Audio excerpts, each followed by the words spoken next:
Vamos agora para a questão 19. Antes da gente iniciar a leitura dessa questão, eu quero conscientizá-los que essa é sem dúvida a questão mais completa do exercício. Ela traz, além dos conceitos da lei de Coulomb, ela também resgata aí os processos de eletrização. Então eu peço que você tenha bastante concentração na resolução dessa questão. Eu vou fazer bem devagarzinho para que todos consigam acompanhar, tá bom? Vamos comigo aqui na leitura. Diz o seguinte, questão 19, página 32.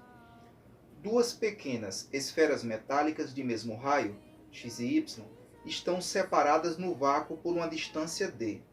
A esfera x tem carga 2Q. A esfera y tem carga 4Q. Essas esferas são colocadas em contato e, a seguir, separadas até que fiquem novamente a uma distância d.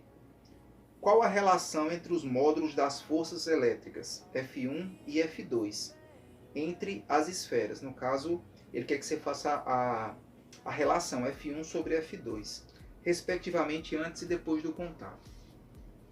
Como eu disse, eu peço que vocês tenham bastante atenção na resolução dessa questão e que acompanhem passo a passo. Se teve alguma dúvida, pausa, retorna, mas não saia dessa aula, dessa videoaula aqui, sem aprender essa questão, tá bom? Vamos lá, vamos comigo. Olha, o problema trouxe aí de forma textual essa situação, mas a gente produziu aqui um esquema para ver se fica mais claro.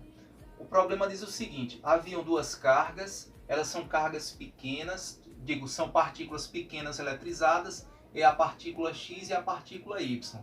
Elas estavam separadas no vácuo a uma distância de D. A distância é D, tá certo? Então o que é que a gente sabe? A gente sabe apenas que a carga da partícula X é 2Q e a carga da partícula Y é 4Q, tá bom? A gente sabe também que elas estão no vácuo, nós sabemos que as duas estão no vácuo, e para que a gente inicie essa questão é necessário a gente tirar uma foto desse primeiro momento. O primeiro momento é o momento que eu chamei aqui de momento alfa. Agora, lendo o texto ali, eu percebi que ele chama de momento 1, né? Força 1. Mas enfim, você consegue fazer essa associação. Esse primeiro momento aqui eu chamei de momento alfa, foi a nomenclatura que eu utilizei, inadvertidamente porque não tinha observado ali que o livro já tinha sugerido que fosse chamado de momento 1. Mas você já sabe que eu chamei de momento alfa, então você consegue fazer essa associação aí, tá certo? Veja, como o nosso objetivo aqui é fazer uma comparação entre as forças antes e depois do contato, então vamos lá, vamos arregaçar as mangas e encontrar quem é a força antes do contato, quem é a força elétrica antes do contato. Pela lei de Coulomb, força elétrica é igual a constante eletrostática vezes o produto do módulo das cargas dividido pela distância ao quadrado. O nosso K0, o do vácuo a gente sabe, tá bom? Nós sabemos, é um número conhecido na física. Ele vale 9 vezes 10 elevado à nona. Mas em questões como essa, não vale a pena você substituir, tá bom, pessoal? Porque como nós vimos na questão anterior, é muito comum que lá no meio do processo a gente vá cancelar o K0 com outro K0. Então é por isso que é melhor a gente deixar assim mesmo, K0. Porque em algum momento lá, normalmente ele some, tá certo? Então veja, principalmente em questões como essa, que são questões analíticas, certo? Então retomando aqui, a força no primeiro momento então vai ser o seguinte, K0, K do vácuo, constante eletrostática, vezes o produto do módulo das cargas, que é Q2, 2Q vezes 4Q, dividido por D quadrado. Vamos lá. Quanto é que dá esse resultado aqui dessa expressão? Vejamos. K0, repetimos, 2 vezes 4, 8, Q vezes Q, Q quadrado. D quadrado continua no denominador, não há nada que nós possamos fazer por ele nesse momento. Então o que nós temos aqui é a intensidade da força elétrica antes do contato, quando eles estavam separados a uma distância d e o módulo das partículas valia 2Q e 4Q, tá bom? Aí o que foi que aconteceu, professor? Bom, segundo o texto, em um dado momento, essas partículas são colocadas em contato uma da outra. Pelos processos de eletrização que a gente conhece, nós conhecemos pelo menos 3. Você lembra que é o processo de eletrização por atrito, tinha o processo de eletrização por indução e tinha o processo de eletrização por contato. O que aconteceu aqui foi justamente isso, ó, um processo de eletrização por contato. Duas esferas, elas foram colocadas aqui, uma em contato com a outra, e pelos estudos que nós temos dos processos de eletrização, o que acontece, já que essas partículas são muito pequenas e têm raios iguais, ou seja, são do mesmo tamanho, o que acontece é que essas partículas, que essas cargas, elas vão fluir uma em direção à outra partícula, de tal maneira que elas se equilibrem. Ou seja, o resultado final da carga de cada partícula vai ser a média aritmética das duas cargas iniciais. Veja, eu fiz um diagramazinho aqui, um desenho, para que você entenda de maneira lúdica o que aconteceu. Havia a carga X a partícula X tinha 2 cargas, a partícula Y tinha 4 cargas. Elas entram em contato, há um fluxo da partícula que tem mais carga para a partícula que tem menos carga, há um equilíbrio dessas cargas, e no final as duas têm a média, né? A média dos valores iniciais. De maneira matemática, é exatamente isso que acontece. Ó. A média das duas cargas iniciais, Q1 mais Q2 dividido por 2. Lembra disso? A gente fez alguns exercícios sobre isso daqui, lá quando a gente trabalhou em processo de eletrização. Então é só calcular a média aritmética quando as partículas têm o mesmo tamanho. A média aritmética entre 2 e 4. Entre 2 e 4 dá quanto? 2Q mais 4Q dá 6Q dividido por 2. 6Q dividido por 2 dá 3Q. Aqui a média aritmética do módulo das partículas, do módulo da carga das partículas, tá bom? Ou seja, é a quantidade de carga resultante. A quantidade de carga resultante será 3Q. Significa dizer que cada partícula dessa, depois que foi colocada em contato, vai armazenar em si essa carga aqui, essa carga resultante 3Q, tá bom? Parece bem intuitivo, né? Que isso fosse acontecer mesmo. Então, aqui no último momento, ou seja, eu dividi no primeiro momento, onde elas não tinham entrado em contato, um segundo momento, onde elas estavam em contato, e num terceiro momento, que eu chamei aqui momento ômega, o momento final, nesse momento aqui, elas voltaram a se distanciar a uma distância D. Aí o que aconteceu aqui, professor? Olha, como eu disse, as cargas se equilibraram. E dessa vez agora cada uma tem a carga igual a 3Q. Por que 3Q, professor? A gente calculou lá. Porque uma valia 4, outra valia 2. Eram duas cargas. Então a gente pegou 4 mais 2, 6, dividido por 2, 3. 3Q, porque as cargas estão em função de Q nessa questão, tá bom? É uma questão analítica, normalmente é assim mesmo. O Q, o K continua do vácuo, e agora vamos atrás de quem é essa força aqui no momento ômega, tá certo? Opa, tá errado aqui. Como é que calcula a intensidade da força no momento ômega? É pela lei de Coulomb. Basta multiplicar a constante eletrostática pelo módulo das cargas dividido pela distância ao quadrado. A constante continua a mesma, a distância continua a mesma, e as cargas que mudaram. Agora é módulo de Q1 é 3Q, módulo de Q2 é 3Q também. Aí você multiplica, simples, né? Só é multiplicar. 3 vezes 3, 9, Q vezes Q, Q quadrado. Tá certo? D quadrado a gente arrastou aqui, novamente repetimos o denominador, e a gente chegou nessa expressão aqui, ó. Nós temos F ômega, ou seja, a força no momento final, depois do contato, ela é igual a constante eletrostática vezes 9Q quadrado dividido tudo isso aqui por D quadrado.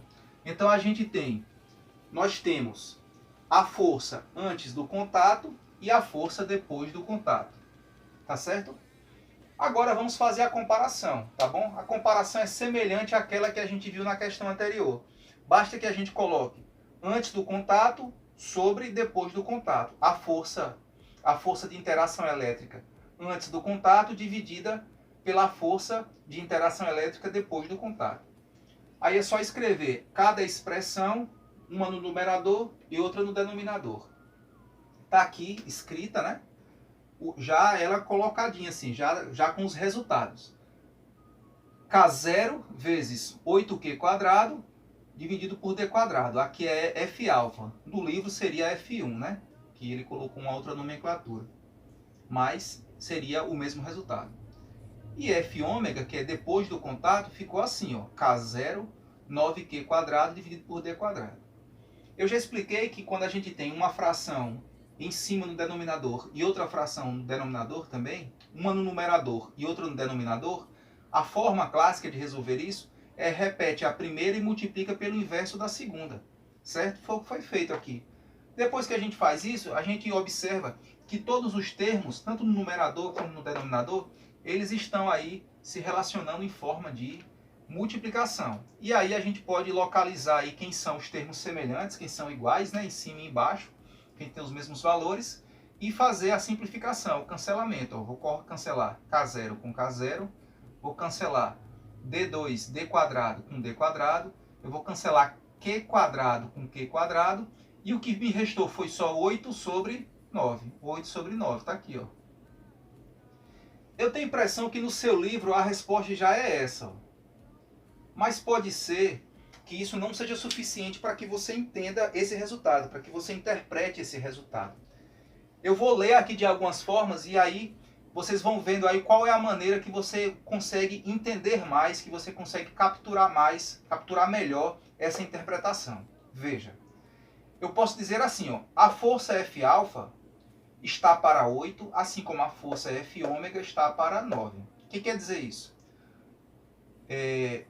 F-alfa está para 8, assim como F⍵ está para 9. Veja que F⍵ é maior do que F-alfa, fazendo aqui uma razão, né? Lendo isso daqui em forma de razão. O que mais eu posso fazer? Eu posso te dizer assim, ó, se eu dividir 8 por 9, dá 0,88, certo? Eu divido 8 por 9, dá 0,88. Aí se eu pudesse fazer assim, ó, como 8 por 9 dá 0,88, eu não vou colocar 8 por 9, eu já vou colocar o resultado. Isso aqui é aproximado, viu, gente? E aí faço o produto dos meios pelos extremos. Aí fica assim, ó, F-alfa, né? Porque aqui não tem 1. F-alfa é igual a 0,88 F⍵. Que foi o que eu escrevi aqui, ó. O que é que isso quer dizer, professor? Quer dizer que a força alfa é 0,88 da força ômega. Se a gente colocasse isso daqui até em porcentagem, talvez ficasse mais visível, né? Ó. F-alfa é igual a 88% de F⍵. Fica melhor assim para vocês entenderem? Veja, eu estou dizendo que a força alfa ela é 88% da força ômega. Veja que para a força ômega ser igual à força alfa, ela só precisa de 88% da sua intensidade. Não é interessante? E aí você pode manipular esse resultado aqui, colocar isso daqui para baixo. Se você fizer o contrário, ao invés de isolar F-alfa, se você isolar F⍵, você descobre isso, ó, que F⍵ é 1,125 de F-alfa. Pessoal, todas essas considerações que eu fiz aqui, ó, não estão mais no gabarito do seu livro. Isso aqui são só formas de interpretar. Isso daqui, chegar até aqui, para o autor do livro, do senhor Bongiorno, já foi o suficiente. Eu só estou querendo despertar em você que você comece a entender o que tem por trás dos números, certo? Talvez essa forma aqui seja a mais visível para todos, né? Ó, a força alfa é 88% da força ômega. Imagine que as duas forças estivessem em confronto. A força ômega só precisaria dar 88% da sua intensidade para confrontar a força alfa. Não é interessante? Olha, as questões 20 e 21 são questões também interessantes, mas eu quero deixar para que vocês respondam, tá certo? Eu quero outra coisa. Eu quero pedir que vocês me enviem suas dúvidas, tá bom? Envie as dúvidas, não deixe acumular conteúdo, pessoal. Tá chegando perto aí da volta das aulas e não vamos deixar cair o padrão, vamos manter aí o nosso nível de estudo lá em cima, porque o Enem está chegando e o nosso objetivo está lá na frente, né? Então fiquem em paz, estudem bastante, custe o que custar, aconteça o que acontecer, estudem. Não deixem que outras coisas atrapalhem vocês. Estudem, estudem, tá certo? Valeu, até a próxima.